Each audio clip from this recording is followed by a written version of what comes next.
Hey guys, and welcome to another episode of Behind the Closed Doors. Today, it's a nice and sunny day, and the workshop is light control. Based on my video, the essential lighting techniques. So join us for today's episode of Behind the Closed Doors. But before we start, join our channel by subscribing, hit that bell notification, leave comments, like, and of course tell other people about it.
Okay, today's workshop is a light control. So what do I mean with light control?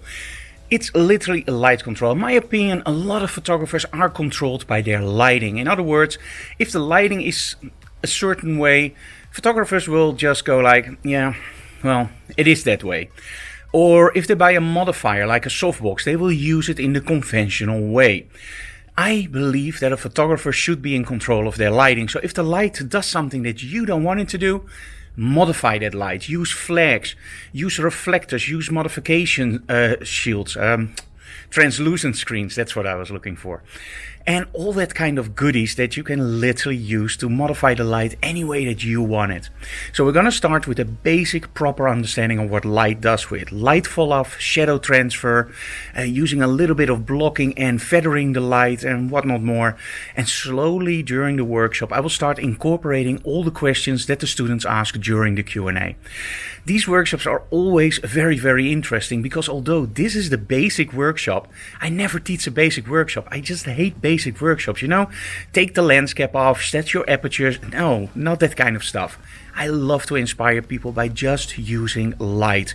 And the cool thing is, after a workshop, you see people going like, wow, I didn't know that this was possible. Yes, it is. So, if you want to join one of our workshops, by the way, and you think they're all in Dutch, you're wrong. If you are in the Netherlands and you think like, hey, I would really like to follow a workshop, they're every Friday and Saturday, just email me in advance and we will do that workshop especially for you in English. Most Dutch people speak English anyway. So, the students are almost here. Then it's time for the Q&A. That's always the first part, almost an hour in the workshop where I just listen to what they want to learn. And from there on, I build the workshop during the practice part where we actually start shooting in the studio. So join us. And I think you're going to find the results interesting because we have a really cool model today, Claudia.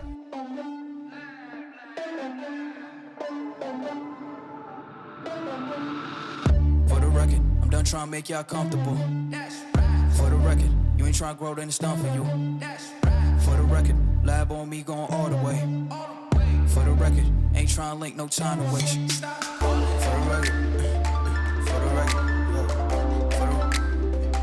for the record.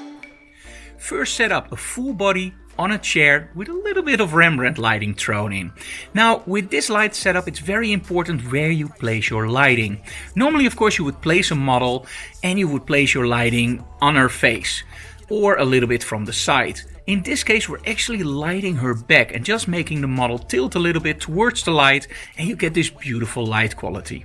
Now during this workshop I mainly use Lens Babies. Lens Babies are very, very creative lenses and in this case we're using the Composer Pro with a 35mm.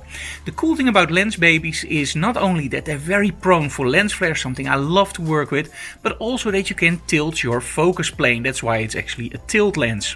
You might know those from architectural where they use actually tilt and shift lenses. This is just a tilt lens and it just gives you so many creative options. So highly recommend checking them out and they're very affordable.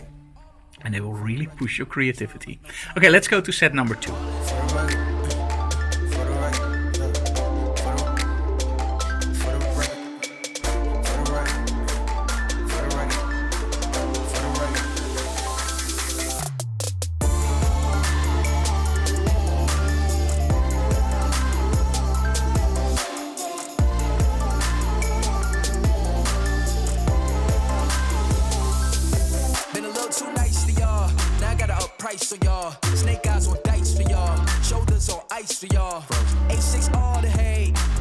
ball today. Got lost in the ball and A's. I'm flipping the bars, I'm flipping the. On record, off record, I still count wins when they doubt it. On record, off record, I let them take advantage. I was wildin'. On record, off record deals. Tell them talk to Colin for the quote. On record, off record, I still want that. For set number 2, we used a little bit more of that of Rembrandt lighting and of course an accent lighting. So one strip light from one side, one strip light from the other. And the main thing about this setup is actually teaching the attendees what happens when you just change the angles of the light just a little bit. You don't see that in the video, but there's this whole explanation, and that's by the way with all these workshops. There's so much information there and we just can't show that on the video. So we just give you guys a little bit of an explanation, but when you visit one of those workshops, you get the whole deal, and there's so much information there. So Rembrandt lighting, and here I actually use that lens flare to the max.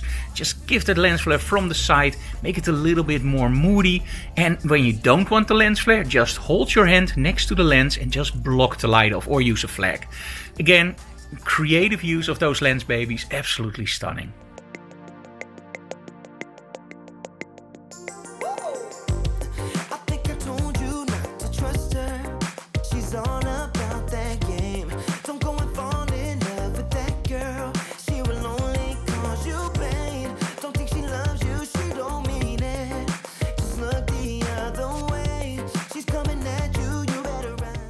For this setup, I'm actually using a beauty dish with a grid, and one of the attendees actually asked me like, hey Frank, what happens when you move a light source? So we just started out with the light source pretty far away from the model and then moved it closer and closer, and at one point it's actually almost straight on the model. Now from this setup we didn't have a lot of video, so that's why it's a little bit shorter, but we literally started with that beauty dish from almost 2 or 3 meters away. And the cool thing is that you can actually see that not only the vignetting on the backdrop changes, but also the light quality in the face of the model. It's a very, very interesting thing to do when you're at home and you're practicing. Place your light very, very far away and then move it closer and closer, and you will see what that light does. And that gives you so much control over your lighting, because now you actually know how lighting works and you can use it in your photography. And of course for this one we used the Olive and Tobacco background from Lustolight. Absolutely love that one.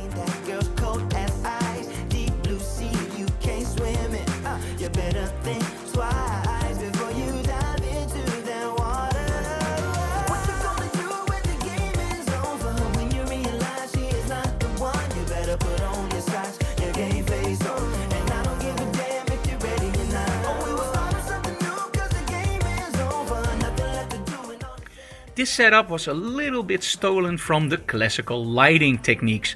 And the classical lighting techniques is a workshop where I talk about the old photography. So we start out with something like Helmut Newton, Richard Avedon, and slowly we go towards hardcore lighting, which is pretty complicated. You use a lot of flags and a lot of small light accents. And this was a little bit stolen from that workshop. So that's another workshop I teach, so I stole it from myself. Hey. So the cool thing about this setup is actually that we're using one snoot on the model and one strip light. And by using a flag, you can literally block off that light. Now the nice thing about this is, and this is what you have to remember, when you place that flag close to your light source, you will get a very soft shadow transfer. When you move that flag more towards your model, that edge transfer will be much more sharp. So you have a lot of control between those positions. And this is something that you also can play with at home. Just place something between your model and your light and just move that and see what happens. Now if you don't have a model or you don't want to tease your model with that kind of experiments, do it on a wall and you will see that you have a distinct line on the wall when you place it further towards the wall, and you will see that you have a very, very faint shadow drop off when you move it closer to your light source. So that's the setup for those, and I absolutely love those images.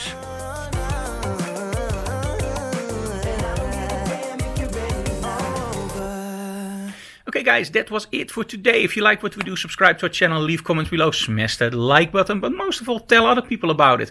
And when you want more goodies and really cool stuff, join our Patreon. After the last Digital Classroom, we got a lot of new Patreons in. Thank you so very much, guys.